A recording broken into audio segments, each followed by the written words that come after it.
Eh, bien. Eh, Habilitamos el chat. Ujú. Saludos, dice Jefferson desde San Agustín, Huila.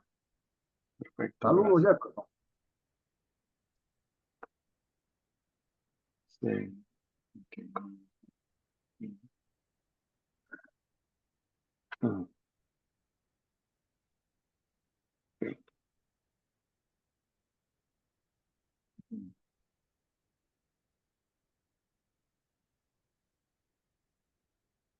Estoy viendo, estoy viendo a algunos participantes nuevos.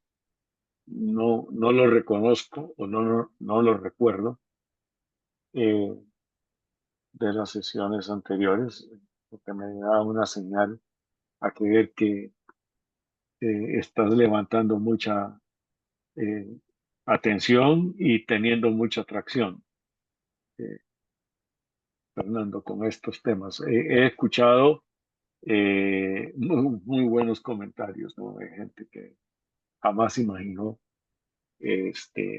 lo que has expuesto. O sea, son gente que se está encontrando con una parte histórica que nunca la estudiamos o la conocimos, ¿no? Bueno, muchas gracias. Aquí hay un saludo de José Franco, dice desde Costa Rica, gracias por su disposición con las charlas, don Fernando. Gracias a ti, José, y a todos los demás participantes. Bueno, eh, estamos a un minuto de iniciar.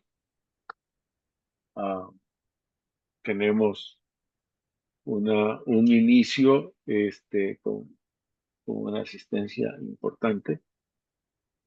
Siempre ha ido ganando número de participantes conforme va sucediendo el tiempo, ¿no? Pero hay gente que no puede, está de gira, está lejos de la casa. En todo caso, Fernando, te tengo una cifra.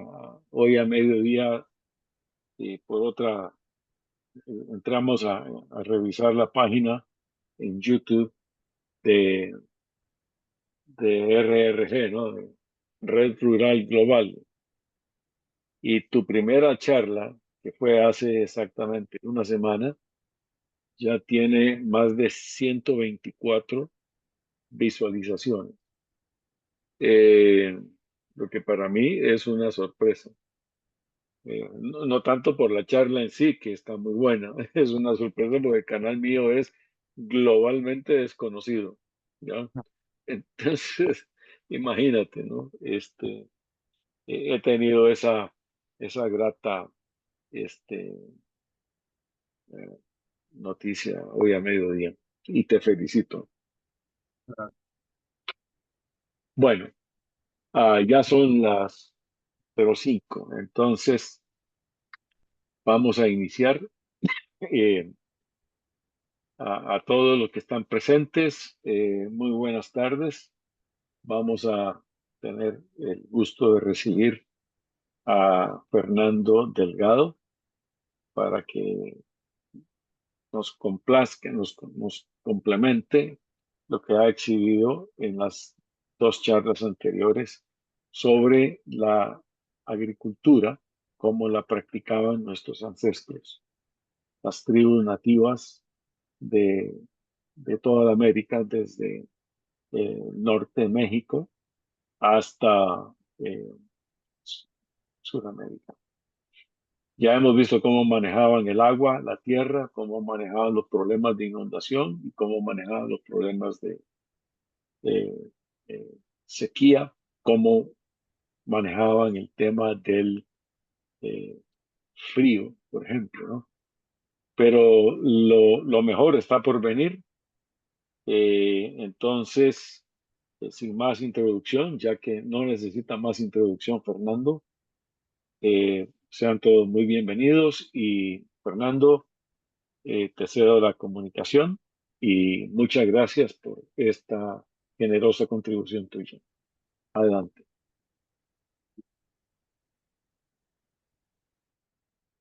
A ver, compartir, compartir pantalla. Bueno, a ver, compartir pantalla aquí. Pantalla Sí, que completa. está, estoy viendo bien la pantalla. Ya. Vamos a ver si aquí. Pantalla completa. Bien ahí. Sí, ¿Sí? ahí está en modo presentación. Muy bien. Bueno, buenas noches a todos. Bienvenidos.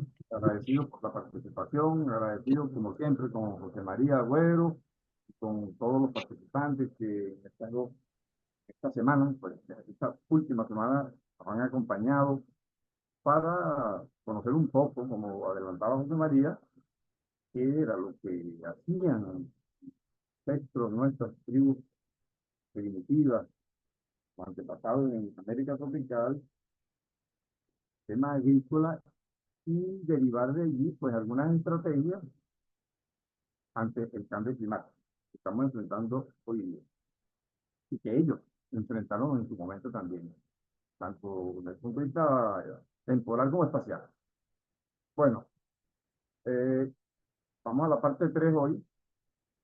Y bueno, rápidamente, en un minuto voy a hacer un breve resumen de lo que hemos visto en las dos anteriores, muy breve, no más de un minuto, para ubicarnos en contexto. Hablamos en la primera parte sobre el poblamiento de América y las principales actividades humanas en épocas prehispánicas. Luego hicimos referencia a unos sistemas agrícolas en el contexto del cambio climático en culturas ancestrales, culturas contrastantes como la cultura maya, como las culturas amazónicas, y bueno, cómo vivieron esas culturas el auge y eh, enfrentaron los problemas climáticos y obviamente el cambio climático y cómo eso repercutió en estas civilizaciones. Y finalmente hablamos ya en concreto sobre agricultura de humedales en tierra. En este momento hablamos en tierras con exceso estacional de agua en clima frío, ¿no? Enfocamos en condiciones de altiplanicie. Son muchas veces también, o básicamente, nos ubicamos en el altiplano peruano boliviano. En la segunda parte, la segunda conferencia, la segunda charla que hicimos, nos referimos en este momento a la agricultura de humedales en tierras bajas que hay clima cálido. O sea, bajamos de las zonas altas, las altiplanicies, a las planicies inundables bajas, con excesos tanto estacionales como permanentes de agua. Y también volvimos a subir, en este caso de las altiplanicies, clima frío, en situaciones de excesos permanentes de agua. En ese momento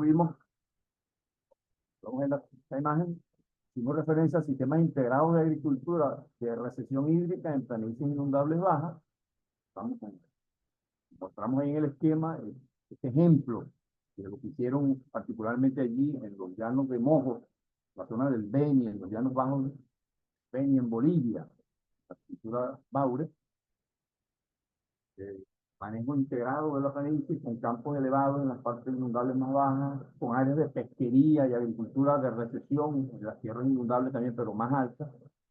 Después hablamos sobre los sistemas hidráulicos de agricultura anfibia en planicie fluvio-deltaica. Nos referimos, ubicamos la zona de La Mojana en Colombia, la depresión Momposina. Y finalmente hablamos un poco, subimos otra vez a Valles Altos y hablamos de los jardines flotantes o las chinampas, concretamente en la zona del Valle de México, que es su planicie en la que sí. Bien. A continuación vamos a hablar sobre, continuar hablando sobre tecnologías ancestrales para el manejo sostenible de recursos hídricos en agricultura prehispánica, como hemos estado hablando. En este caso, vamos a entrar en la otra cara de la moneda, en condiciones de escasez de agua. Nos vamos a referir tanto a condiciones de clima frío, caso de altiplanicie o en tierras altas, y también en el caso de clima cálido en tierras bajas. Con énfasis, repito, en esta oportunidad, en esta tercera parte, énfasis en escasez de agua. Y finalmente, nos vamos a ubicar en las áreas montañosas y ver un poco las tecnologías que usaron esas antiguas culturas para aprovechamiento de esas tierras con severa restricciones, tierras con relieve montañoso, fundamental. Muy bien. Vamos entonces con tierras con limitaciones por escasez de agua. Aquí la tecnología relevante son los sistemas de cosecha de agua, que son varios. Vamos a ver algunos, hay muchos. Nos vamos a referir por cuestiones de tiempo a los más importantes, los más destacados, los más, quizás los más conocidos, pero hay muchos sistemas.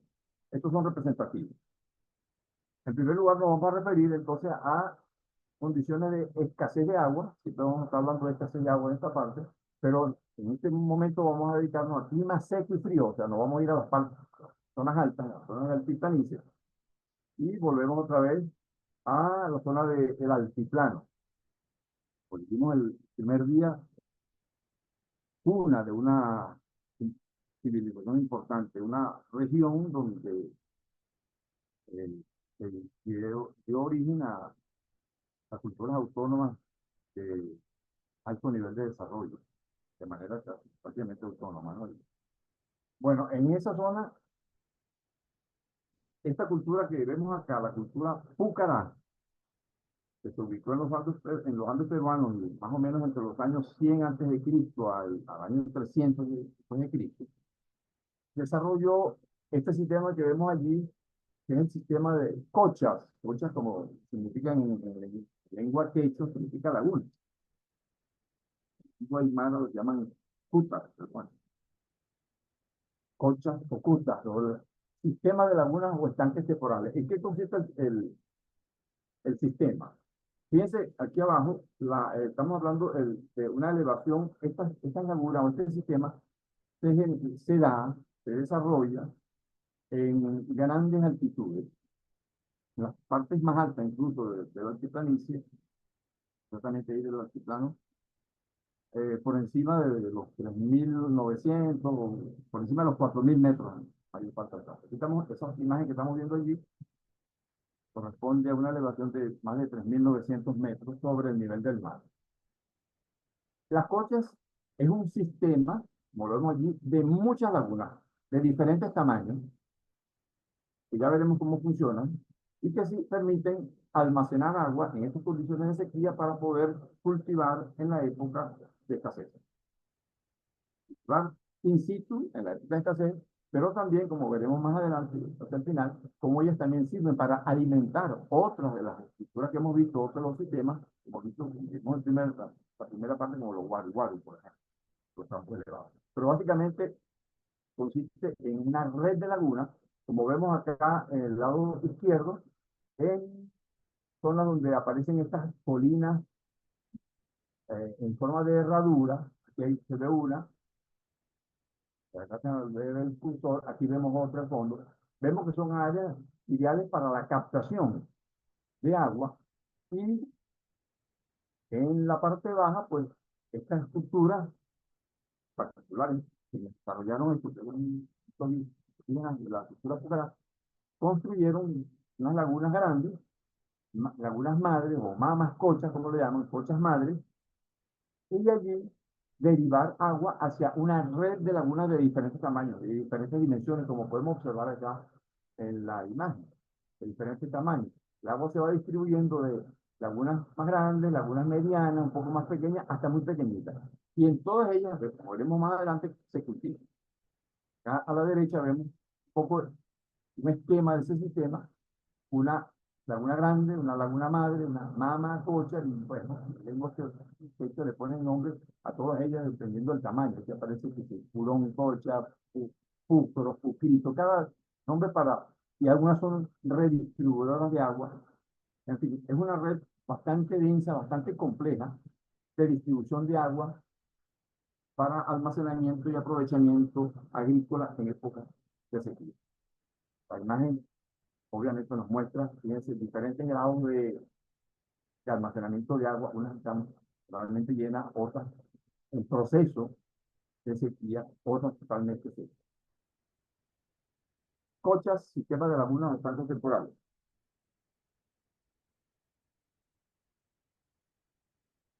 Bueno, aquí vamos a ver un detalle de lo que hablamos ahora, un detalle simplemente de una de estas áreas de captación, las colinas en herradura, que permiten captar agua en esta cosa madre y a partir de allí distribuirla en lagunas de diferentes tamaños.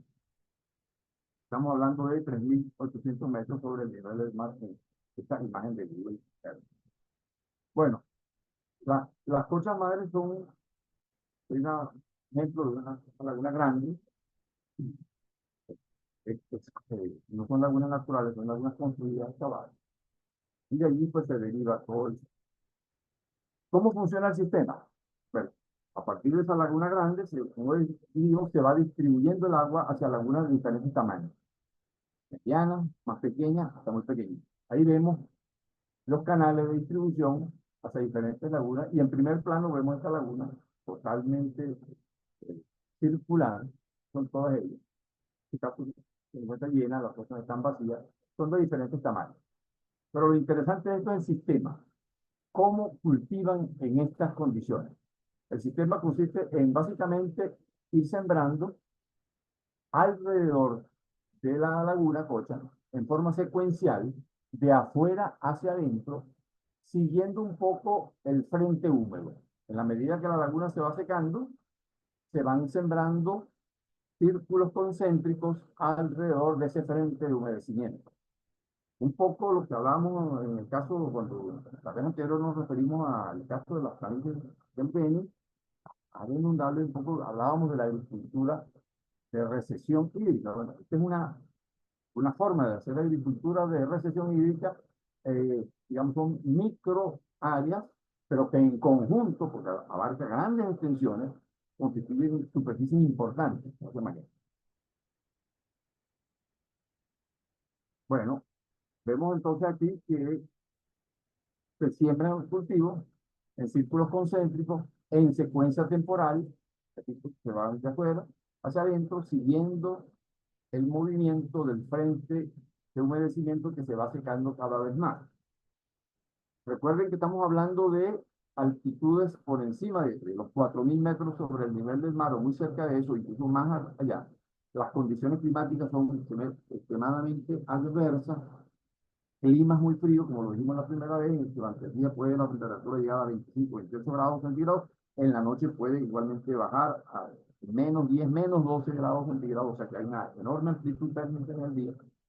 Y esta laguna, además del suministro de agua al cultivo, como lo vemos allí, cumple una función similar a la que veíamos cuando llegábamos los guaruguaros.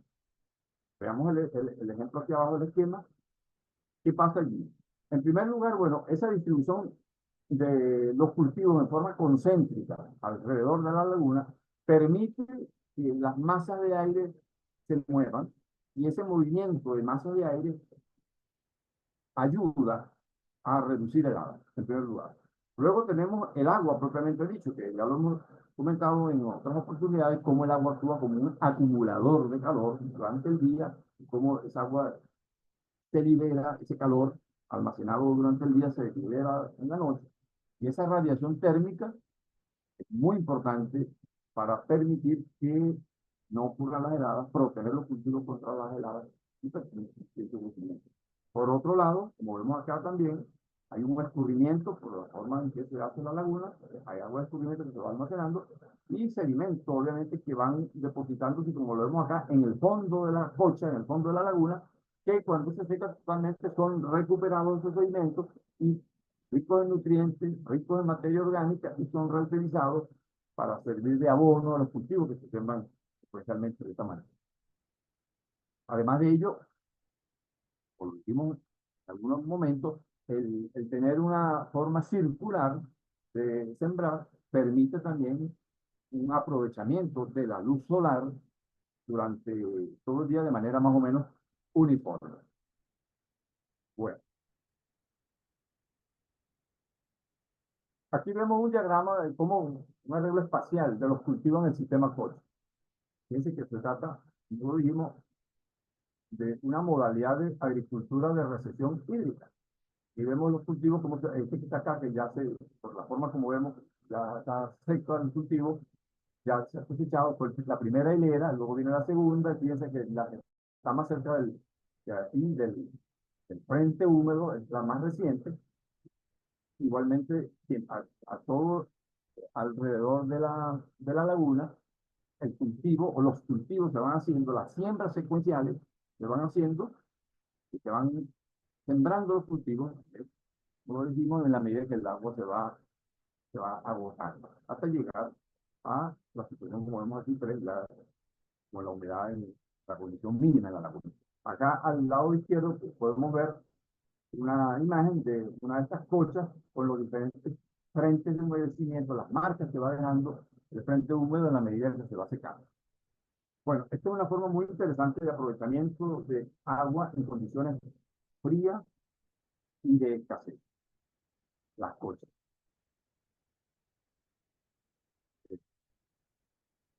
Hay otra forma de aprovechamiento de agua en estas condiciones de escasez que se engloban todas ellas en lo que llaman métodos de crianza de agua o mamanteo, como lo llaman los lugareños. Una de ellas son estas jagüeyes o albarradas, que no son más que eh, vasos, pequeñas presas que se construyen al pie de laderas donde se captan escurrimientos desde laderas adyacentes, aguas superficiales, en este caso son aguas superficiales que escurren, son almacenadas en este vaso construido con un muro, con un dique de retención. Esa agua infiltra, esa agua penetra en el subsuelo y es captada aguas abajo de la albarrada o del dique de la laguna o del vaso en pozos, en pozos, hoja huella. Otra forma de aprovechamiento de, de agua en zonas deficitarias y en zonas frías. Luego tenemos esta técnica, ¿okay? Eh, sigamos con las técnicas de crianza de agua. Cuando hablamos de crianza de agua, ese término crianza de agua implica siembra y cosecha de agua. Esta técnica que mostramos a continuación son las llamadas acequias amunadoras o amunas, como lo llaman también en lengua quechua. Y fíjense, ¿en qué consisten estas amunas? Son canales, que llamamos acequias, no las llamamos zanjas. Hay una diferencia, por lo menos yo establezco una diferencia entre lo que es una zanja y una acequia. Normalmente las zanjas son más de infiltración. En este caso no son, aunque aparece la palabra acequia de infiltración, fíjense que funcionan de manera diferente. No son construidas para que o en la mayoría de los casos, en la estructura, en ese canal, el agua infiltre. No es la finalidad. Se trata de captar agua en algunas partes elevadas del terreno. Podemos acá hay una aquí arriba, que estoy señalando, hay otra acá más abajo, y esa agua que es captada en algún sitio, alguna fuente de agua, es llevada a través de canales como este, de diferentes características, como ya veremos, algunos son de piedra, otros son excavados en tierra, pero la idea es conducir el agua a través de largos recorridos. Miren, estas lagunas pueden tener a veces kilómetros de distancia, increíble. A través o a todo lo largo o lo ancho de las laderas, hasta un sitio donde haya roca fracturada, como vemos acá abajo. Y luego, en ese sitio, el agua, entonces, allí infiltra, pero se hace coincidir el sitio en donde el agua penetra a través de la litología fracturada para resurgir abajo en pozos o manantiales. Y desde allí puede ser conducida a áreas de cultivo que son regados con esas aguas. Ese es el concepto de las zanjas amunadoras. Es una conducción de agua hasta un sitio propicio, repito, para luego penetrar a través de roca fracturada y manar, como se dice vulgarmente, el agua puede ser captada en pozos o manantiales, repito, para, como lo vemos acá en esta flecha azul, ser utilizada en cultivo. Decíamos que, bueno, esas amunas, acequias amunadoras, más que zanjas, acequias, pues, una conducción de agua, pueden ser excavadas directamente si el material del terreno lo permite, si es un material consolidado, simplemente una excavación, como vemos acá varias de ellas, ¿sí, no? ¿Sí, no? está conduciendo este que simplemente excavar, y muchas de ellas son construidas, como la vemos acá en la fotografía de abajo, eh, con piedra y con recorridos muy largos, impresionante. Pues, otra forma de finanzas allá. Bueno, ahora nos vamos a trasladar desde las zonas altas, frías, a planicies bajas. Vamos a ir a la zona más norte, la costa norte peruana, cerca de la ciudad de Trujillo, como dice allí la imagen de Google, donde este círculo que vemos ahí rojo se desarrolló.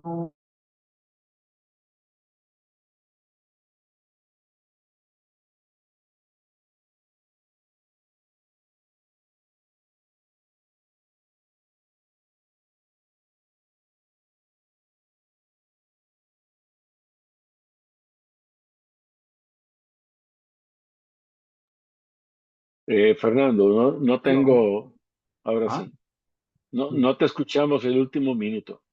Ah, el último minuto, no, te repito, Eh, no, por favor, dame. aquí o la anterior, ahí, La aquí, anterior, ahí, la anterior, ahí. sí, Bueno, ahí. decía que nos vamos ahora vamos a bajar del altiplano, de las zonas frías altas, nos vamos a ir en el mismo, estamos en el mismo Perú, pero vamos a ir a la costa norte peruana, cerca de la ciudad de Trujillo, en Perú, en la costa. Allí se encuentra esta ciudadela que construyó una cultura, la cultura Chimú, una ciudad, la ciudad de barro más grande del mundo, muy importante en su momento. Y vamos a hacer un zoom allí de lo que está dentro del círculo rojo para observar que con una aproximación podemos ver esta imagen que está aquí arriba a la izquierda. Vemos una serie de círculos pequeños, oquedades en el terreno con los puntos, esos puntos grises que se alcanzan a ver en el fondo de ese círculo. Es humedad, es humedad. Este tipo de estructura es lo que corresponde a una forma de aprovechamiento de agua en áreas donde escasea mucho el agua dulce, zonas áridas, que son los llamados campos hundidos, los campos hundidos, o mejor conocidos como huachaques, en lengua quechua, o majamaes también, que fueron producto de una cultura, la cultura chimú, que se desarrolló entre los años 1100 a 1400 de nuestra era. A diferencia de lo que vimos anteriormente en el caso de los, de los Agüeyes y Albarrada, en este caso la captación es de agua subsuperficial, agua que fluye desde laderas adyacentes, va bajando internamente y ya en la planicie, esa agua, gracias a estas excavaciones que se hacen como la que, gracias a estas excavaciones, el agua emana en una forma de manantiales y se cultivaba alrededor de ellos. O sea, los cultivos ya no se trata, como vimos anteriormente en la primera parte de estas charlas, de campos elevados. Aquí, al contrario, se trata de campos hundidos, donde se va en búsqueda de esa agua subsuperficial que viene bajando desde las partes más altas de la montaña de manera por flujo subsuperficial. Como se trata de una zona seca, de fuertes vientos cerca de la costa, muy árida, estos majamaes o estos campos hundidos o huachaques, como también se les conoce, se protegían o se protegen con estructuras del mismo material de excavación. Se construyen muros para protección contra el viento, de manera de reducir el efecto desecante del viento y permitir que los cultivos se dieran de mejor manera, el efecto desecante fuera el mínimo y el agua pues no se agotara tan fácilmente. Una forma de cultivar, repito, muy distinta a la anterior, áreas, repito, bajas, secas, muy áridas, con déficit hídrico, aprovechando aguas subsuperficiales. Aquí hay un ejemplo de uno de estos campos hundidos, ya dentro de la ciudad de Chan Chan, un gran campo hundido, un gran mama de estos, En este caso concreto se utilizaba para dotar de agua potable a esa ciudad de Chanchan que mostramos hace rato. Vamos a ver una imagen aquí. Aquí tenemos ese estanque. Toda esta agua viene de flujo subsuperficial, moviéndose de las laderas contiguas de las montañas. Mana, aquí en este sitio. Esta es una imagen aquí abajo de la antigua ciudad de Chanchan. Y esto que muestra la flecha se corresponde con este gran manantial que tenemos aquí, este gran depósito, este gran reservorio de agua dulce, que, como decíamos, servía para dotar a las poblaciones o a la población de esta ciudad importantísima de agua dulce. Chanchan, costa norte de Perú, cultura china. Aquí hay otros ejemplos de estos mamamaes. Aquí, bueno, se siguen construyendo, o muchos de ellos existen de épocas remotas, aunque también se construyen hoy en día, algunos de ellos. Muchas veces se cultiva o se deja crecer en ellos, se cultiva esta paja chispa, que es la misma, la totora, pues, la misma que usan, o una variedad de la totora que usan en el lago Titicaca, que la usan para construcción de embarcaciones, para techado de la vivienda, etcétera, ¿no? Aprovechando la humedad que se acumula en el fondo de estos campos hundidos, como lo vemos acá. Esta cultura chimú se caracterizó en el pasado porque aquí, así como en el lago Titicaca construían las famosas barcazas para trasladarse, también utilizaban esa planta para sus embarcaciones. Y todavía hoy en día se utiliza, como vemos aquí en esta imagen, incluso se hacen competencias de surfing en este tipo de lanchas construidas con esa planta, cultivada en esos campos hundidos, más de Huachaco o campos hundidos. Bueno, en la actualidad hay algunos ensayos allí en la zona de la costa peruana, esto es moderno, aprovechando los principios de los campos hundidos. Hay algunos agricultores donde el agua está un poco más superficial, siempre es agua subterránea, pero está más superficial para aprovechar en cultivos como en este caso de espárragos. El espárrago, ustedes saben, es un cultivo permanente que generalmente se siembra sobre los camellones, pero en este caso lo vemos allí sembrado en el fondo del surco, y son surcos profundos. ¿Qué es lo que se busca con esto? Que las raíces de surcos profundos alcancen las aguas subterráneas y puedan reducirse las necesidades de riego del surco. Y se protegen esos campos con estas estructuras, como lo vemos acá, con la misma finalidad que comentábamos, para proteger de la desecación de los bienes. Es un problema importante en estas zonas áridas. Bueno, seguimos moviéndonos. Vamos ahora nos estamos moviendo, vamos a partes altas, a partes bajas, subimos un poco más acá y nos vamos a la zona de Nazca, donde se desarrolló una cultura que es muy conocida por todos conocemos los famosos geoglifos o las figuras pues, de Nazca. Esa misma cultura que se desarrolló en el Perú entre los años 200 al 700 de nuestra época, hizo una obra de captación de agua realmente espectacular. Son los famosos acueductos, varios de ellos. En este caso estamos mostrando uno, quizás el más importante, el más conocido, que es el acueducto de Cantalope. Pero así como este acueducto que aparece allí, ahora vamos a hablar de él, hay varios, hay muchos, son más de 40 creo, y creo que hay como 30 y tantos de ellos que están activos, algunos de ellos. Repito, el más famoso es este Cantalope. Imagínense esta estructura construida en esa época. Eh, Veamos algunos detalles. ¿En qué consiste estos acueductos? ¿En qué consiste? ¿Cuál es el principio? Bueno, es simplemente, como lo vemos acá, tenemos aquí en verde el nivel del terreno del valle con pendiente hacia la planicie y tenemos un acuífero. La idea es aprovechar el agua de ese acuífero construyendo estas galerías filtrantes subterráneas que van conduciendo el agua, como lo señalamos acá, hasta llegar a un área donde libremente puede circular por canales o zanjas, como lo vemos acá, y depositarse en cochas o en lagunas, reservorios de almacenamiento, para ser utilizadas con fines de riego, básicamente. Pero fíjense acá, esto que señala acá, vamos a ver algunos detalles. Esto que vemos acá estos accesos que vemos acá son estos círculos que vemos en la fotografía de abajo.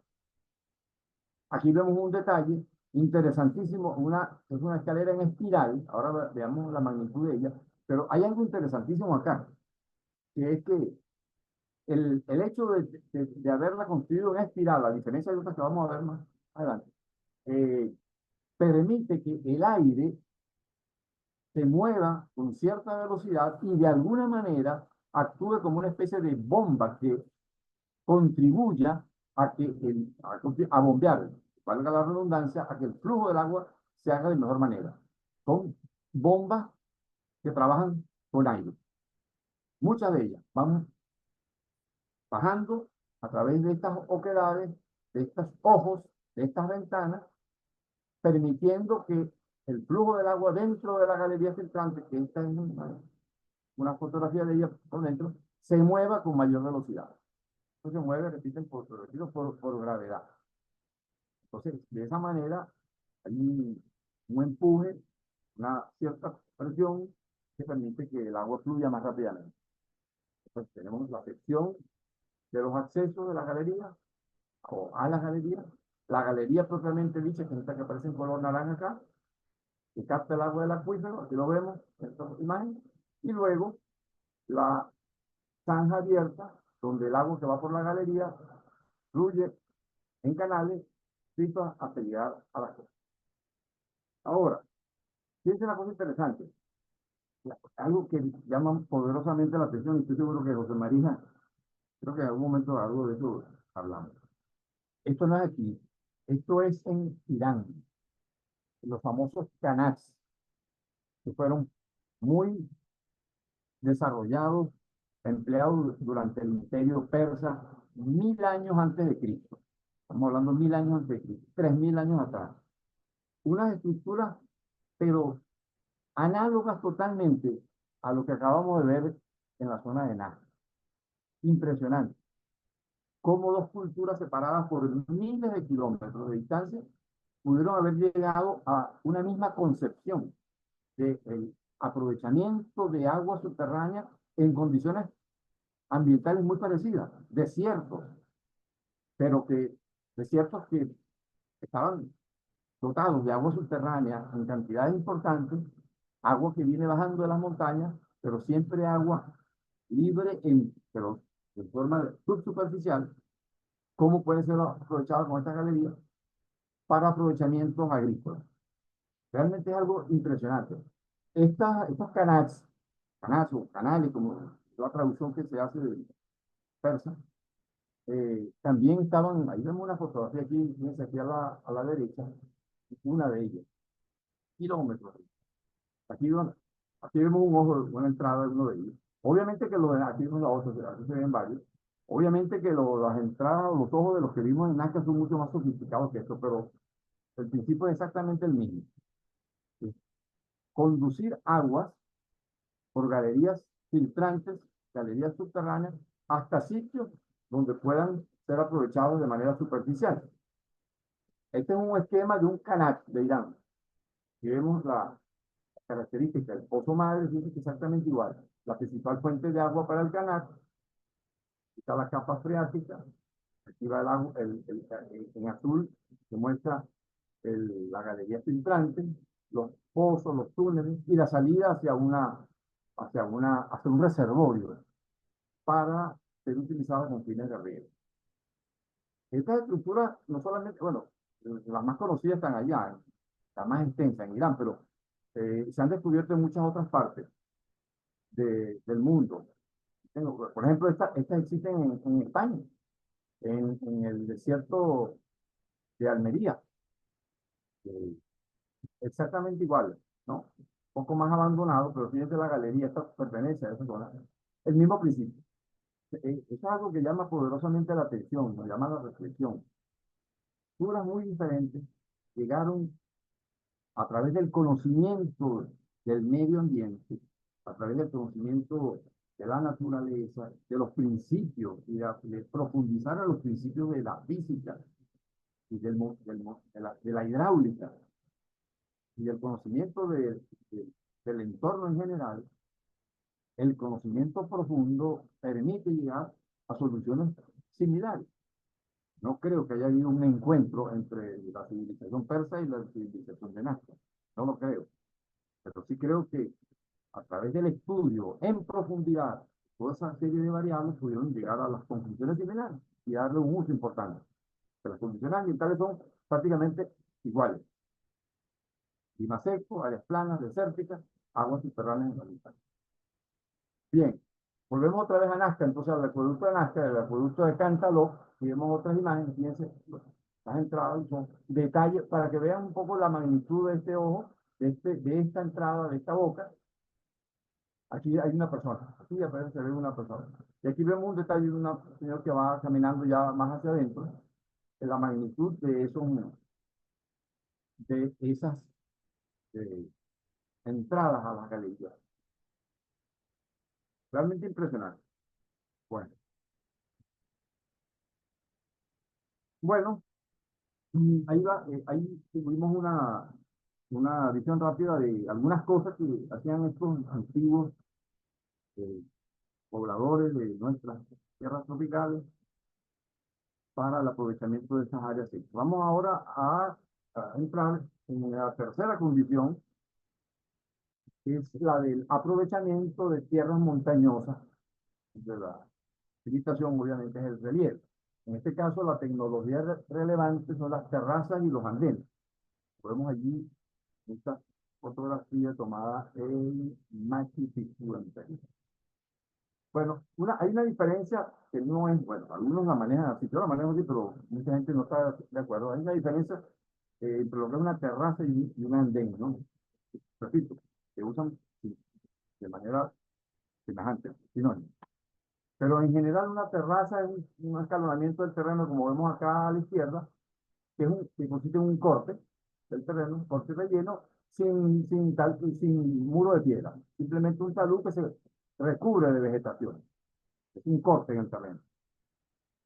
Donde hay un bancal, que es el área que se aprovecha, el área que se aprovecha se llama el bancal, que está aquí, los bancales, y estos son los taludes. Los andenes, a diferencia de las terrazas, pues simplemente el talud es un muro de piedra.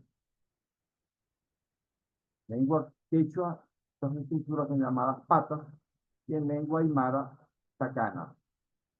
Estas estructuras son de origen muy antiguo, de culturas incluso anteriores a esta que mostramos acá, pero una de las culturas que desarrolló más en nuestra América, andina sobre todo, eh, la construcción de terrazas fue esta cultura Coyagua, que se desarrolló durante los años 900 a 1400 de nuestra era, fundamentalmente en el sur del Perú, en el valle del río Colca, en el valle del Colca. Vean esa imagen impresionante de esa ladera terraceada totalmente. Y bueno, volvemos al tema que hablábamos la vez pasada. Ahí vemos a un señor, un individuo, en este caso está cultivando la tierra, la chaquitalla, que es el arado de pie. Pero instrumentos similares a estos se usaron para algo parecido a los picos, para hacer los cortes y los rellenos de esa estructura. Imagínense la gran cantidad de personas, como lo decía en la última charla de nuestro amigo el profesor Ronald López, comentaba el tema de la demografía, la cantidad de personas que tuvieron que emplear. Algunos de ellos, hay que decirlo, casi como en condiciones de esclavitud, muchos de ellos, obviamente. Vemos que estas culturas eh, había luchas intestinas entre etnias y, bueno, algunas dominaban a otras, y bueno, de todos, de una u otra forma, se construyeron estas maravillosas estructuras que vemos ahí y que impactan realmente. Hoy en día nos parece increíble, increíble. Hacer esto hoy en día sería prácticamente imposible, aún con la tecnología que disponemos nosotros. Bueno, digamos, las terrazas cumplen un papel importante. Bueno, aquí mostramos unas típicas que conocen la mayoría de las personas, que son las de Machu Picchu. están dispersas en prácticamente toda la región que ocupó el Imperio Incaico, que aunque fue muy corto, fíjense, el Imperio Incaico o el llamado Tahuantinsuyo prácticamente tuvo como unos 100 años de duración. El Imperio Incaico se extendió desde el norte de Argentina hasta el sur de Colombia. En ese gran territorio existió una población cercana a las 15 millones de personas, de habitantes en su momento. Es un gran imperio, pero fue corto. Pero ellos lograron dominar, lograron someter a muchas etnias, a muchas otras culturas y, digamos, asumieron toda la tecnología, todo ese conocimiento ancestral que se venía acumulando por años de cultura en cultura a través de milenios, por tradición oral, básicamente. Bueno, las terrazas o los andenes también, quiero señalar, tienen un propósito fundamental. Muchas personas creen que el propósito principal es usarlos para agricultura. De hecho, se usan para agricultura, pero no es el propósito principal. Las terrazas se usan básicamente para estabilizar terrenos con problemas, como lo vemos acá en estas flechas que se muestran acá. Primero, estabilizar. Eso es lo que buscaban siempre. Estabilizar laderas. Imagínense, son pendientes superiores al 100%, yo creo que al 200% en algunos casos. Bueno, laderas muy empinadas donde se iban a construir ciudades importantes tenían que ser estabilizadas. Y estabilizadas no de cualquier manera. Ya veremos cómo funcionan estas terrazas. Para evitar movimientos en masa, para evitar saturación hídrica, muy importante, que a su vez pudiera conducir a que colapsaran. Tuvieron un amplio desarrollo y un elevado nivel de sofisticación justamente durante el imperio llamado Imperio Inca. En muchas regiones del Imperio Inca, pero sobre todo nos vamos a concentrar acá en lo que llaman el Valle Sagrado de los Incas, o sea, es la cuenca del río Urubamba. Allí hay una cantidad de desarrollo cerca de la ciudad de Cusco, que era una ciudad importantísima del imperio. En ese valle, en ese gran valle del río Urubamba, o el Valle Sagrado de los Incas, hubo grandes desarrollos, ciudadela, como este que mostramos acá, que es la zona de la ciudadela de Pisac, donde las terrazas son algo espectacular. El trazado que tienen es una cosa maravillosa.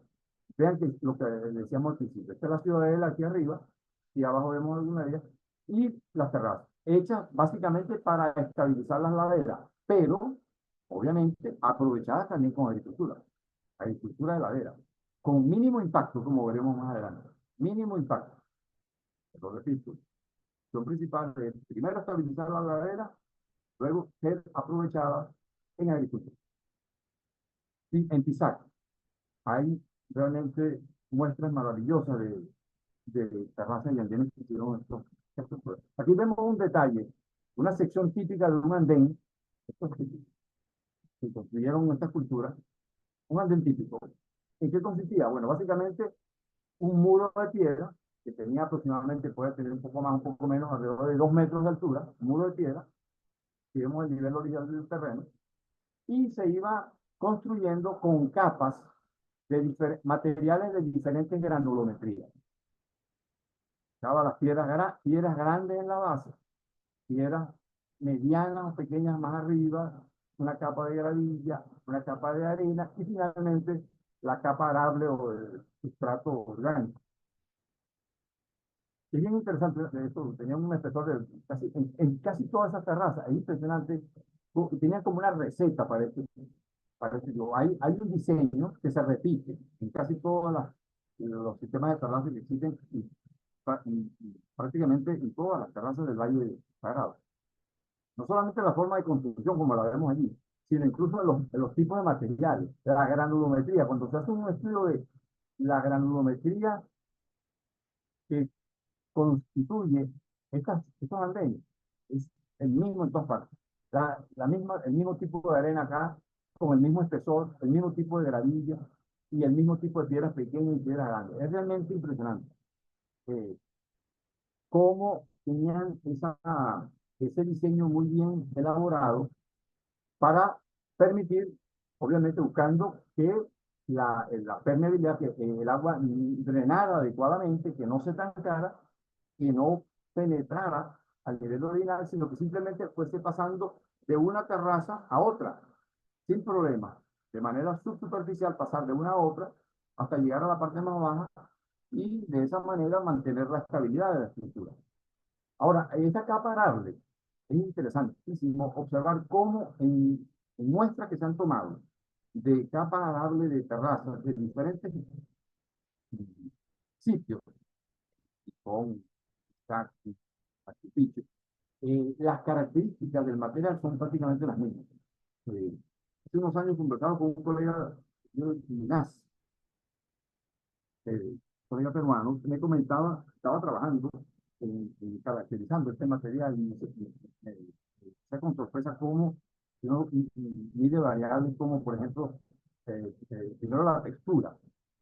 La textura es prácticamente la misma en todas. Tienden a ser entre francos a franco-arenosos material. El contenido de materia orgánica es casi el mismo. Variables químicas como por ejemplo la capacidad de intercambio catiónico es casi la misma. Es decir, usaban casi, porque tenían una receta para hacer ese sustrato. Guano que traían de las zonas de la costa, ¿no? eh, pescado, restos, espina de pescado o pescado descompuestos, restos vegetales, restos humanos, y tenían una receta para preparar ese material orgánico, de manera que en casi todos estos andenes, esa capa arable es prácticamente, está constituida del mismo material. Bueno, el conocimiento no hace falta, aunque algunas de ellas han colapsado con el tiempo, estos muros han caído y esto ha permitido estudiar las características internas de esos andenes, pero hoy en día disponemos de instrumentos como estos radares de penetración interior del terreno, los GPR, digamos, que permiten hacer un diagnóstico, una especie de resonancia magnética del terreno, como vemos aquí a la derecha, que nos permite conocer el tipo de granulometría que podemos ver acá, que confirma lo que hemos visto acá arriba, cómo se disponen diferentes capas de materiales de diferentes granulometrías para lograr eso que hemos visto, que las terrazas funcionen de esa manera, que no colapsen, que estén bien drenadas, que se puedan aprovechar tanto para la estabilización de las laderas como para el uso agrícola. Aquí vemos detalles de esas maravillosas terrazas de la región de la ciudadela de Pisac. Fíjense el trazado de este detalle aquí. La, la, cómo el ancho del bancal se corresponde prácticamente con la curva de nivel. Imagino que José María en, está en este momento pensando en las curvas de infiltración y las kilanes. Bueno, cómo estas personas, estos ingenieros ancestrales, pudieron echar mano a instrumentos que prácticamente hoy son los que para hacer estos tratados tan maravillosos y mantener por siglos esta escritura en estas condiciones. Ahora, bueno, no solamente eso, sino que recordemos, estas terrazas se regaban, había riego por gravedad, eran terrazas y andenes construidos para ser regados. O sea, el movimiento del agua, la hidráulica asociada a esta estructura es algo maravilloso. Conducir el agua a los caudales adecuados para que pudieran ser regadas adecuadamente, el agua distribuida convenientemente para no causar problemas de ninguna naturaleza. Muchas de estas culturas fueron especialistas en la construcción de estructuras, canales para la conducción del agua con fines diversos, para suministrar agua a poblaciones, para consumo humano, para riego y para cuestiones. Hay realmente estructuras maravillosas, esta de Cajamarca, el aquí mi antiguo Omar Cruzado, yo, saben que hemos este canal de Cajamarca. Y en fin, hay muchos ejemplos cerca de la ciudad de Cusco, en los alrededores, en todo el Valle Sagrado, ejemplos de canales maravillosos construidos por ellos. En particular hay un sitio que es el Templo del Agua, es la ciudad o el sistema de riego de Tipón. Tipón es considerado, como decimos allí, el Templo del Agua. Ahí hay una enorme cantidad de estructuras de diversa naturaleza.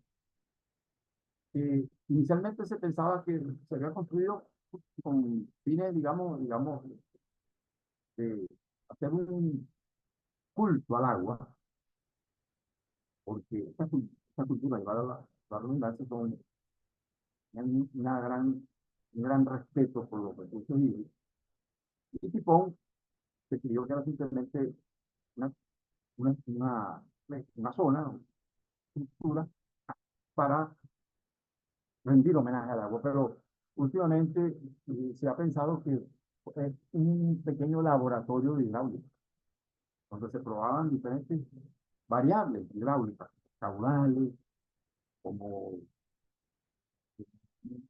procesos erosivos dentro de los canales, socavaciones, por ejemplo, etcétera, ¿no? Por ejemplo, acá abajo, aquí se ve este estrecho, vamos a ver acá, eh, hay quienes aseguran que esto es una especie de aforador, de alguna manera es un aforador. O sea, recordemos, aforadores como el famoso parcial que nosotros conocemos para medir caudales en canales, esto se cree que fue construido para, de alguna manera, ¿cómo lo hacían? ¿Qué unidades usaban? No sabemos.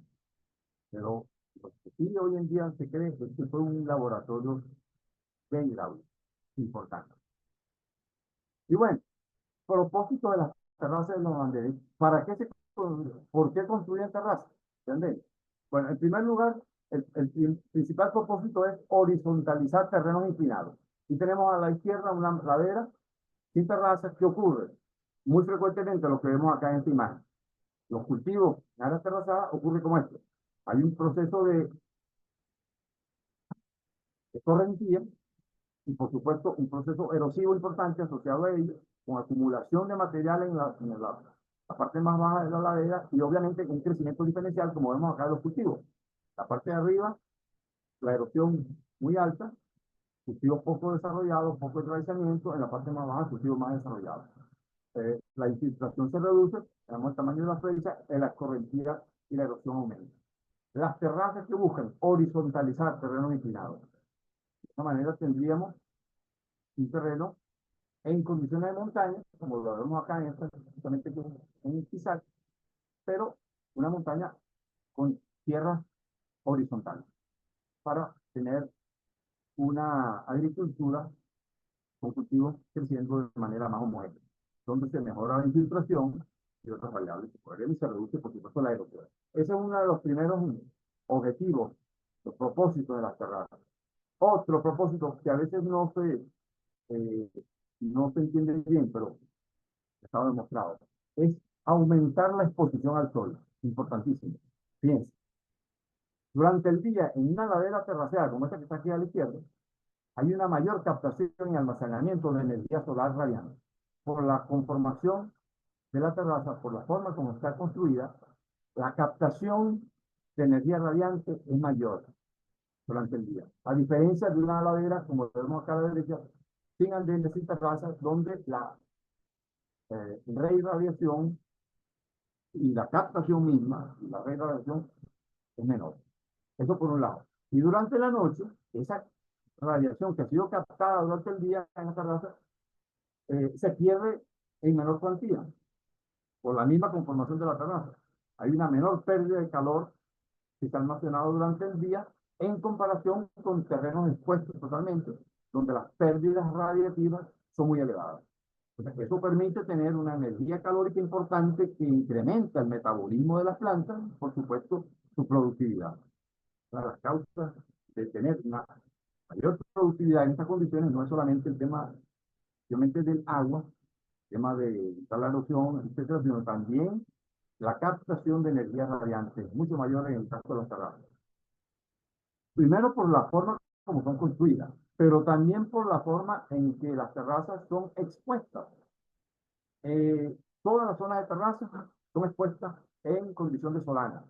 Zonas montañosas, sabemos todos que tenemos áreas de solana, donde durante la mayor parte del día llegan los rayos solares, y zonas de umbría, umbría por la misma conformación de la montaña, y también umbría a veces por condiciones de este efecto de barlovento sotavento, que hay nubosidad en las tardes, durante ciertas épocas del día, y esa nubosidad pues reduce la radiación solar. Bueno, en todo caso, el conocimiento que tenían estos ingenieros de este factor era importante. Además de todo lo que hemos visto anteriormente, el hecho de ubicar todas estas terrazas en condición de solana, además permitía tener gran cantidad, disponer de una mayor cantidad de energía radiante para una gran productividad de los cultivos. Suelos ricos en materia orgánica dentro de la terraza, captación de la radiación solar, captación de agua, mejorando la infiltración, reduciendo la erosión. Todo este conjunto de elementos que se consideran ahí apuntan a tener una estructura altamente eficiente para obtener cultivos altamente productivos. Otros efectos, no se queda ahí nada más la cosa, hay efectos microclimáticos, por ejemplo, los andenes modifican y mezclan corrientes de aire. Si usted tiene una ladera como esta que vemos acá a la derecha arriba, con andenes, este hecho de tener terraceado el terreno modifica, mezcla aire frío con aire caliente y reduce de alguna manera la condición del microclima frío. Cosa que no ocurre cuando tenemos una ladera como esta aquí abajo, donde las corrientes de aire frío se desplazan libremente y el efecto sobre los cultivos es mayor, el efecto dañino. Otro efecto adicional del terracero, otro efecto microclimático. O sea, las terrazas sí modifican también, por todo lo que hemos visto, el microclima. Y es pasado, alguien comentaba por allí que se adaptan los cultivos al clima o podemos modificar el microclima. Podemos modificar el microclima. Podemos modificar, obviamente. Ya lo hemos visto. Y fíjense, por ejemplo, acá en este caso, ya estamos ya casi finalizando, tenemos otros efectos microclimáticos importantes con los muros de piedra que se construían con fines de ser eh, terrazas de formación paulatina con el tiempo y con el proceso de erosión se van formando las terrazas, pero obviamente es cierto, también es algo importante. Aquí tenemos unos muros por encima de 4.000 metros sobre el nivel del mar, muy alto, muy frío. Esos muros se construían abiertos, como lo vemos acá. O sea, colocación de piedra abierta. ¿Para qué? Para permitir el drenaje de aire frío. Recordemos, como lo dijimos en algunas de las charlas anteriores, el aire frío pesa más, busca bajar a las zonas obviamente más deprimidas, más bajas, y de esa manera se permite ese drenaje de aire frío. Mientras que si lo que se quiere es lo contrario, por ejemplo, estamos por debajo de 4.000 metros, por ejemplo, y necesitamos un cultivo que se dé en esas condiciones de mucho frío, y lo que queremos es tener un microclima más frío, en ese caso los muros son compactos, porque se genera una especie de laguna de aire frío que permite tener cultivos que se adaptan a esas condiciones. O sea que sí se puede modificar el clima, sí pudieron hacerlo de ellos. Y es el conocimiento de las variables naturales que tenían para poder llegar a estas conclusiones, la observación, la capacidad de observación para tener eh, estructuras. Bueno, eh, vamos a ubicarnos ya para terminar acá en el Valle del Colca, esto en el sur de Perú. Esa es una de las zonas donde existe la mayor densidad de áreas terraceadas. Impresionante, impresionante. Todo esto es de cientos de años atrás. En algunos casos de miles de años atrás, cuando se inició la construcción de las terrazas de cultura originaria. En ese valle del río Colca, eh, esta cultura, y particularmente esta cultura Collagua, fueron los grandes constructores de terrazas, los grandes diseñadores de terrazas y de andenes que fueron los que transmitieron el conocimiento a otras culturas posteriores, eh, aprovecharon estas terrazas, estas especies de anfiteatros naturales que se observan en el terreno, anfiteatros naturales, como lo vemos acá. Este es natural totalmente. Son condiciones naturales del terreno. Fíjense en la fotografía anterior, y vemos muchos de ellos. ¿Sí? Anfiteatros, por acá, por acá, por acá. Muchas, ¿no? Que por las mismas condiciones de la geomorfología, de la fisiografía del terreno y del relieve, se forman estos anfiteatros naturales que eran aprovechados con terrazas, porque de esa manera el microclima que allí se genera es muy particular. Es un microclima favorable donde las heladas no se dan con la frecuencia como en los terrenos abiertos, se mantienen las temperaturas y de una manera distinta, la captación de energía radiante es diferente, en fin, tiene una serie de ventajas. El aprovechamiento de estos anfiteatros naturales para tener un microclima mejores condiciones para el cultivo. Un caso particular de este tipo de trabajo lo vemos, ya vamos, nos vamos más hacia el norte, volvemos otra vez al Valle Sagrado de los Incas, a la cuenca de Urubamba, donde nos encontramos con esta estructura que es para mí es una de las maravillas del mundo. Nunca, no sé por qué no la han considerado como una de las grandes maravillas del mundo, pero realmente para mí lo es. ¿Sabes?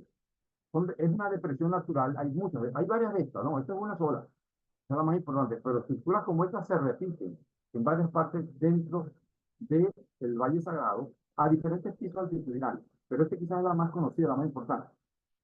Es la zona de Moray, las terrazas circulares de Moray, a 4.300 metros sobre el nivel del mar, estamos hablando aquí.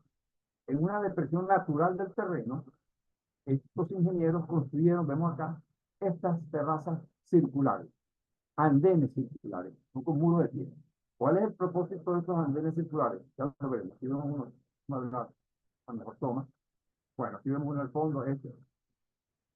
Cuando se hacen mediciones en algunas épocas del año, la diferencia que hay de temperatura entre la parte más alta de la planicie, aquí arriba, la altiplanicie esta, y el fondo de esta terraza, que son apenas 60 metros de diferencia, se puede obtener un, un diferencial térmico de hasta 15 grados en algunas épocas del año.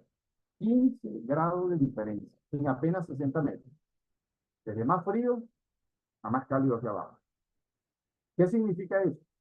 Eso significa que si nos ubicamos solamente en el área de terraceada, sin contar esta parte del talud, en el área terraceada, en apenas 30 metros aproximadamente, en apenas 30 metros, que no es nada, podemos tener una diferencia entre la terraza más alta y el fondo de la terraza de hasta 7 u 8 grados de diferencia de temperatura.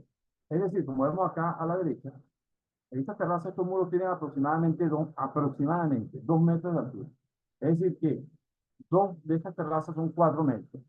Cada 4 metros aproximadamente, la diferencia de temperatura es aproximadamente de 1 grado centígrado. Cada 4 metros tenemos aproximadamente 1 grado centígrado de temperatura.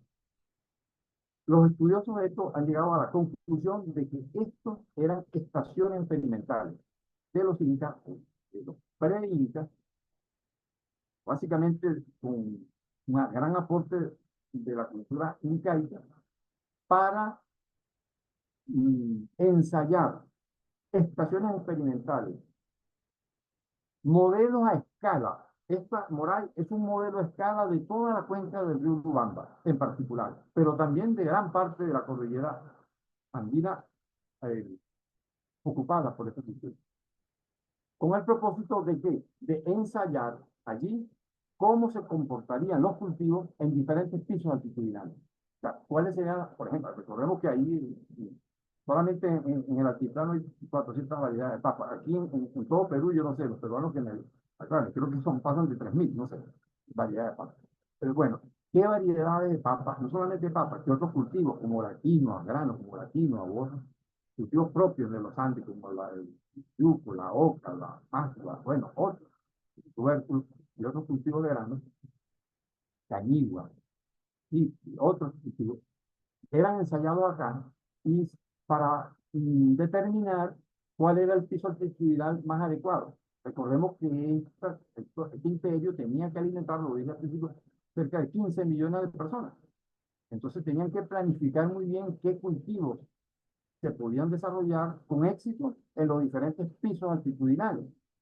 Y esto, en esta estación experimental de Moray, les permitió a ellos, en ese pequeño espacio, en ese modelo a escala de la cuenca del Urubamba, tener conocimiento de los cultivos que se podían adaptar, repito, a diferentes pisos altitudinales con éxito. Es realmente, para mí, como profesor, decía al principio, es una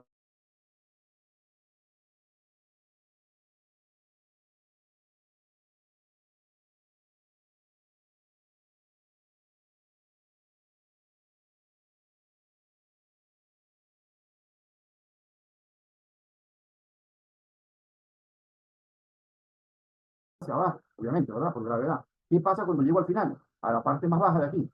Hay un exceso de agua. ¿Cómo saco esa agua? ¿Cómo evito que se me inunde?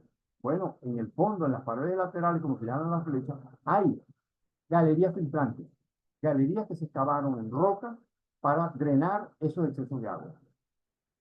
Realmente es una obra de ingeniería espectacular, que muchas personas en el mundo desconocen y que realmente es algo que se escapa a las consideraciones que solemos hacer sobre y de los aprecios que solemos tener de este tipo de pinturas. Galerías filtrantes. También que son estructuras maravillosas.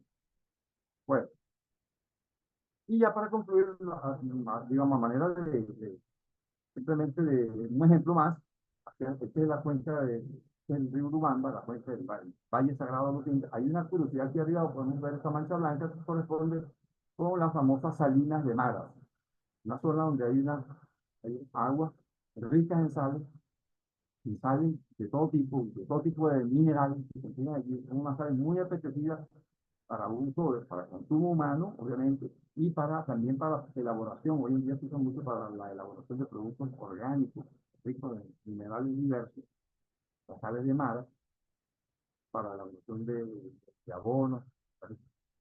Esta es una imagen de cómo se ve.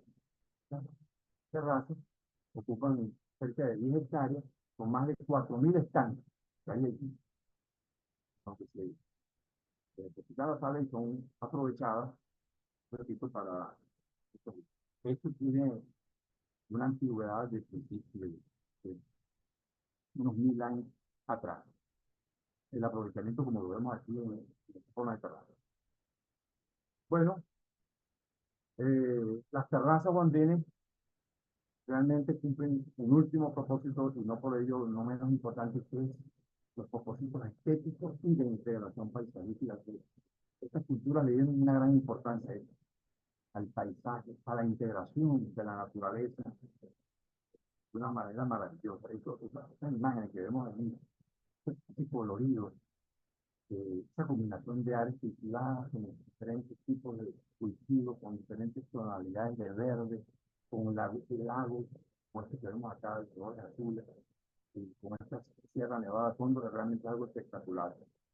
Estas culturas dieron gran valor a esta situación. Y bueno, ya para concluir, la última, quería simplemente mostrar esto. Hemos estado hablando durante estas 3 semanas de diferentes situaciones, en zonas húmedas, cálidas, en zonas húmedas secas, en zonas secas frías, en zonas secas cálidas, en fin. Y hemos mostrado diferentes tecnologías eh, de manera didáctica, presentándolas de esa forma como por separado. Pero hay condiciones, por ejemplo, específicamente en la zona del altiplano, se dan en el espacio diferentes condiciones. Hay áreas más húmedas y hay áreas más secas, en función de las altitudes que allí se dan.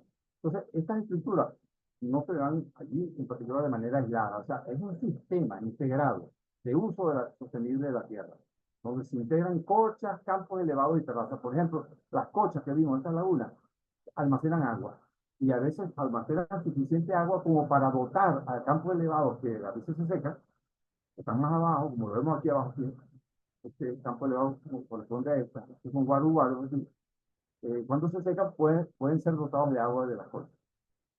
Aquí vemos una integración de las zonas bajas, de campos elevados. Vimos en la primera parte de esta charla, Guaru Guaru, las cochas, necesitan agua y que pueden ser utilizadas, como vimos hace rato, son utilizadas para la agricultura, para la restitución hídrica, y en las áreas aledañas, que totalmente adyacentes a las terrazas. El conjunto de terrazas, partes altas, aprovechamiento de la radiación solar, eh, de la cultivos específicos para estas condiciones, el agua, un aliado importante en estas áreas de bajas temperaturas, campos elevados, y la integración de todas ellas. Bueno,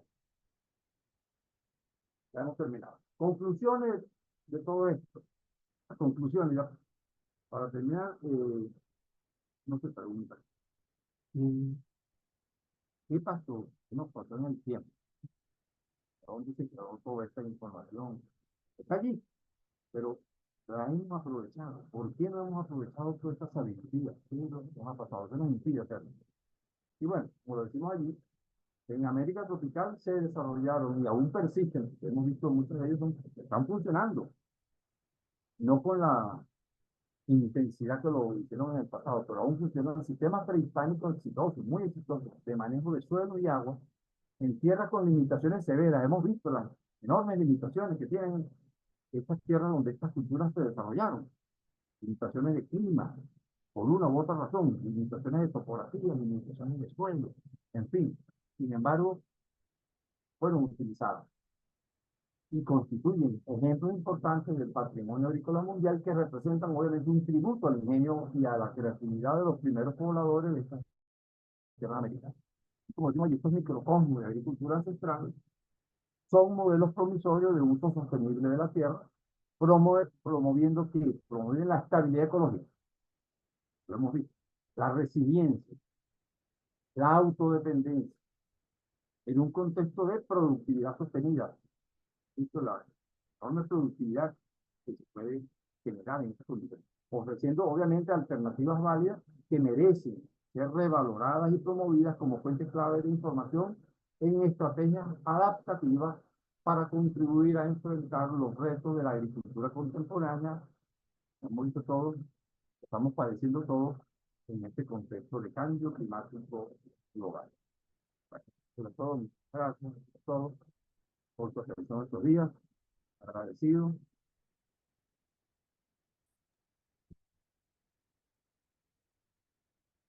Muy bien.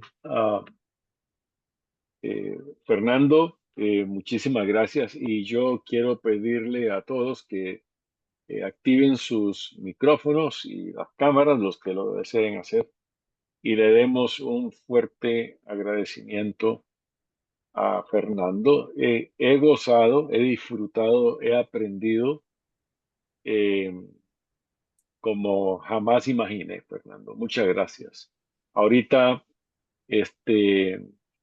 vamos a leer algunas preguntas que han sido compartidas aquí. Pero si alguien quiere libremente ahorita expresar algo, por favor que lo pueda hacer. Adelante.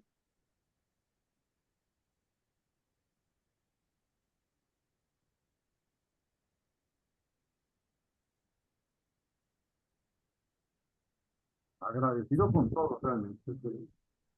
Creo que debemos ser portavoces de esto, de, Mira, de estas maravillas. es que eh, yo pienso que aquí está ingresando el señor Rangel. Yo pienso que aquí hay una organización, un propósito. eh, Pienso que no hay individualismo como es tan común en la sociedad presente hoy día, ¿verdad? Donde la persona individual trata de pensar en solo lo suyo y lo inmediato. Lo que buscamos es el dinero. Pienso que ahí hay una estructura, un objetivo colectivo, una estructura y un diferente. Bueno, entonces, no veo casi preguntas, todo el mundo te felicita. Muchas gracias a todos. Entonces, Muy queda buena, abierta los comentarios. Adelante, por favor. muy buena presentación, excelente. La integración de conocimientos en los diversos climas y una clara demostración del ingenio, la inteligencia de nuestros ancestros para modificar el microclima. Es decir, esto viene a colación de este problema de cambio climático, donde vemos que sí es posible tomar estas estrategias de alguna manera con los principios que lo sustentan en la tecnología ancestral, pero con la tecnología actual, con las innovaciones actuales, tomando esos principios más nuestra tecnología actual, podemos utilizarlo para buscar soluciones que mitiguen el cambio climático al cual necesariamente tenemos que abordar, independientemente de si la causa es totalmente antrópica o si hay otras causas. Pero de igual manera lo estamos sintiendo, el cambio climático se está sintiendo y esta presentación de Fernando pues recoge buena parte de todo ese conocimiento ancestral que nosotros podemos adaptarlo con nuestra tecnología a algunas soluciones locales. Felicitaciones, Fernando, de verdad que estuvo realmente magistral. Gracias, Mari, muchas gracias. Muy agradecido. Muchas gracias. Otro participante, por favor.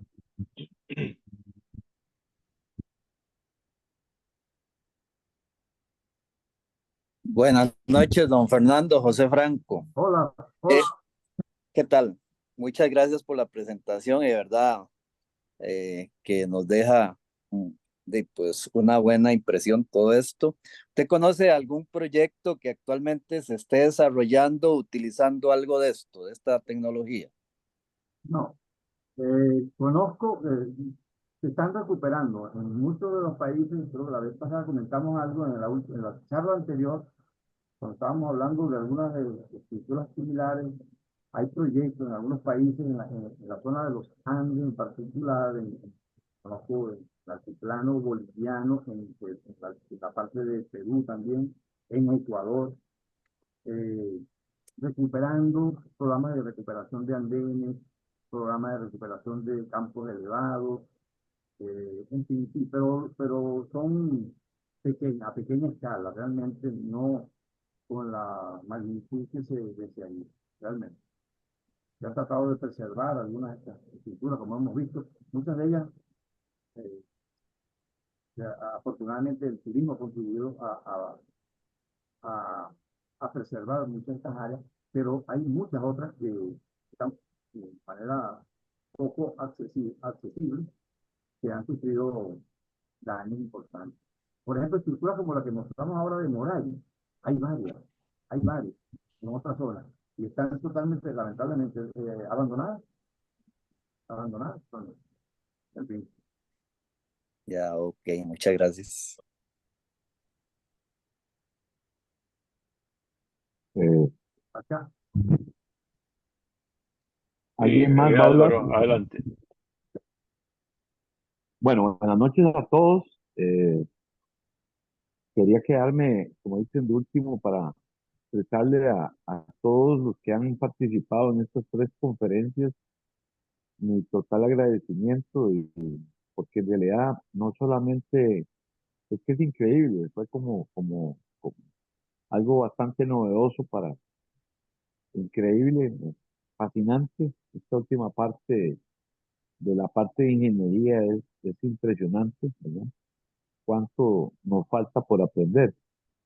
Y como les digo, muy contento por las actividades del grupo. En las últimas semanas veo mucha actividad. Eso quisiera canalizarlo al resto del grupo, porque veo que hay muchos ofrecimientos de parte de muchos compañeros que han estado pidiendo un espacio, y agradecerle muchísimo, no solo a Fernando por habernos dado esta magnífica conferencia, estas tres últimas conferencias, y también a José, porque José y sé que otras personas, creo que doña Mari está también incluida en esto, Quiero agradecerles muchísimo porque como lo dije hoy, este grupo es de todos.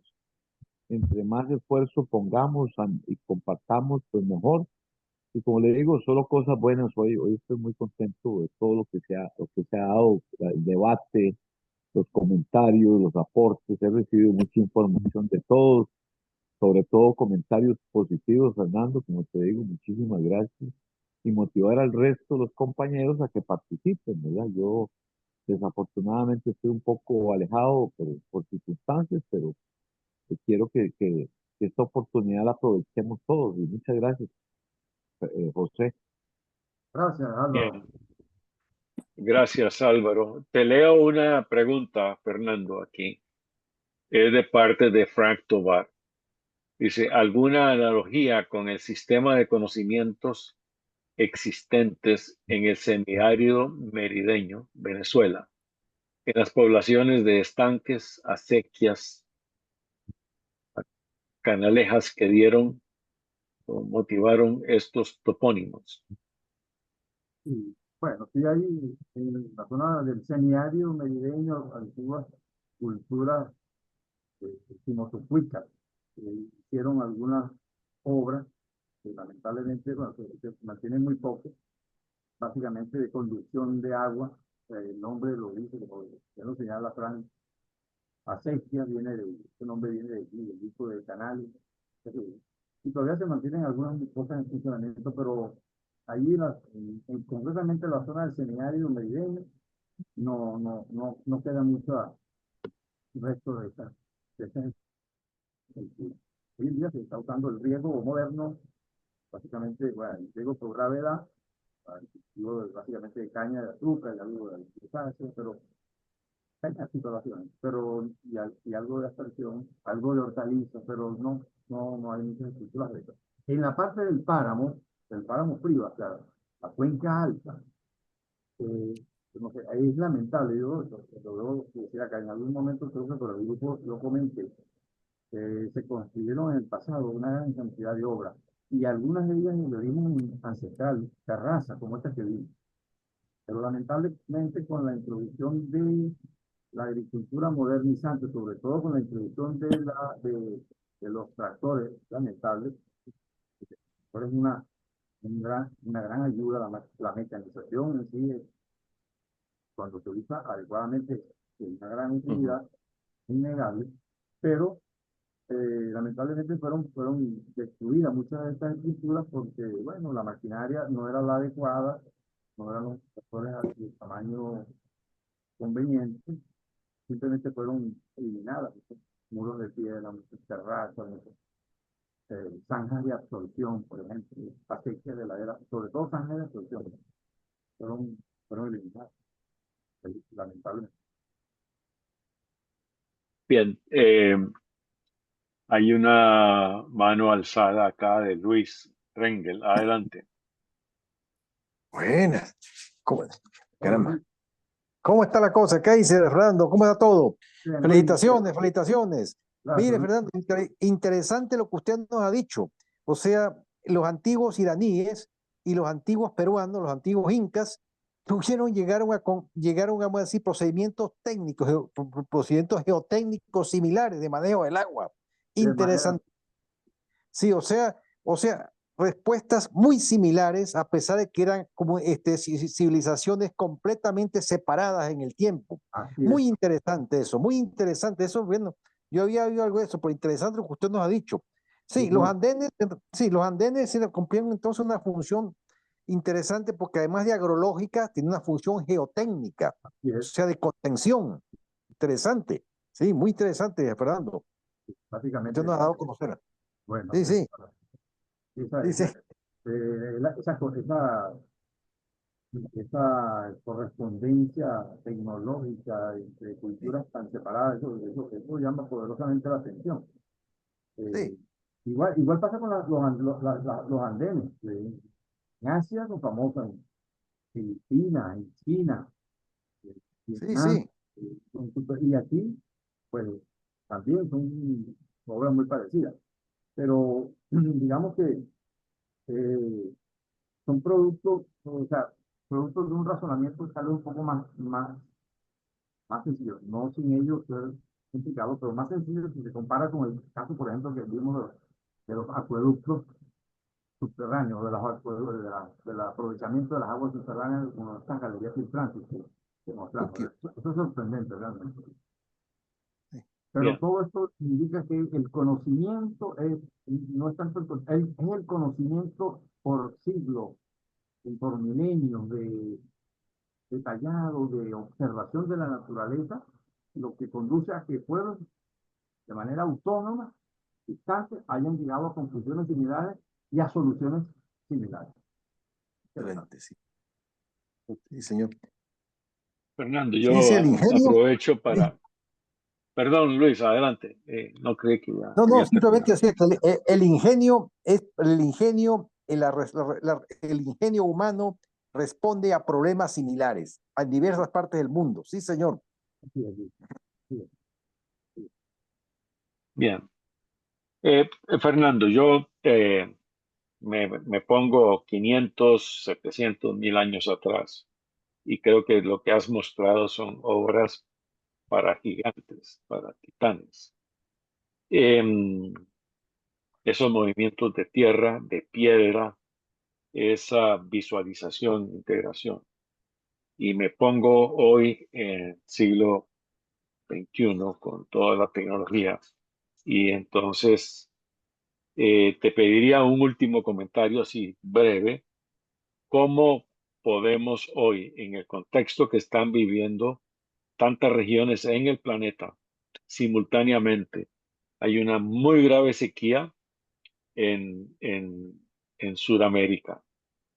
Hay sequía que afecta toda la cuenca de la Amazonía y Orinoquía, y creo que Paraná. Estaban compartiendo fotografías de los ríos secos.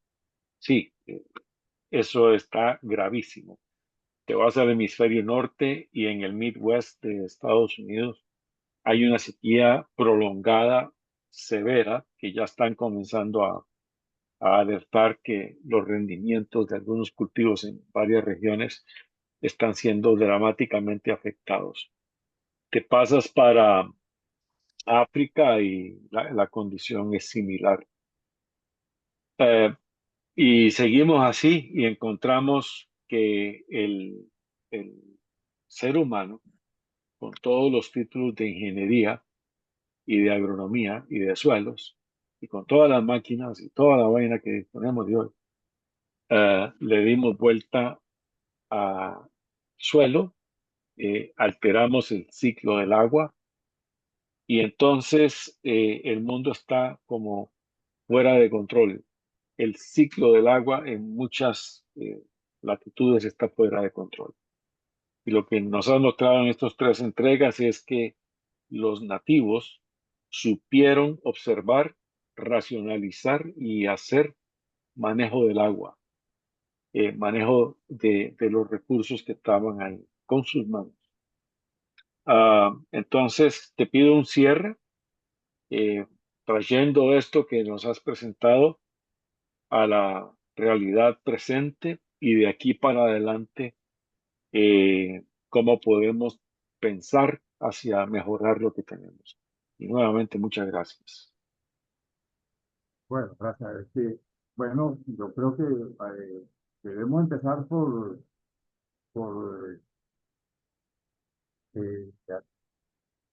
saber que estamos interviniendo de una manera eh, desaforada, no sé qué término utilizar, de una manera irresponsable eh, y con total desconocimiento de los impactos que estamos generando en la naturaleza, cosas que no hacían los antepasados, porque esa convivencia directa con el medio natural, depender de la naturaleza directamente, los hizo tomar conciencia de esas relaciones tan estrechas, hombre-naturaleza, que la hemos perdido con el tiempo. Y yo creo que de ahí es el principio de todo. Y por ahí deberíamos empezar. Entonces, tomar conciencia de la fragilidad de los ecosistemas y, y de y de la gravedad de los impactos que hemos estado ocasionando. Y por lo menos comenzar con detenerlo para luego ver con esta experiencia y con otras cómo revertimos la situación en la medida de lo posible. Muy bien. Fernando, nuevamente, muchas gracias. El repaso que nos has hecho ha sido extraordinario. Entonces, no habiendo más contribución, vamos a cerrar la sesión. Mañana, en algún momento, pues estaré comunicando el enlace para que lo puedan visualizar y lo puedan compartir directamente desde el canal RRG Plus, Red Rural Global, que ahí es donde reposan. Muchísimas gracias y nuevamente Gracias a todos. un Muchas aplauso. gracias. Gracias. Sí. Buenas noches. Igualmente, Muchas gracias a todos. muchas gracias, buenas noches. Muchas gracias. Buenas noches, profesor Fernando. Saludos desde aquí, desde Caracas, Aida Rivero. Tengo un poquito Ay, de problemas hola, Saide, qué para gusto. comunicarme. Bueno, un abrazo. Gracias. Buenas Saludos, noches, Fernando. Saludos. Un saludo de Rafael Dávila de Profesor amigo. Dávila, qué placer escucharlo. Caramba. Mi profesor de maquinaria agrícola de la Facultad de Agronomía. Qué gusto escucharlo, profesor Dávila. Bueno. Pero a mí sí se me hace que cuando llegan ese tipo de amenazas y que son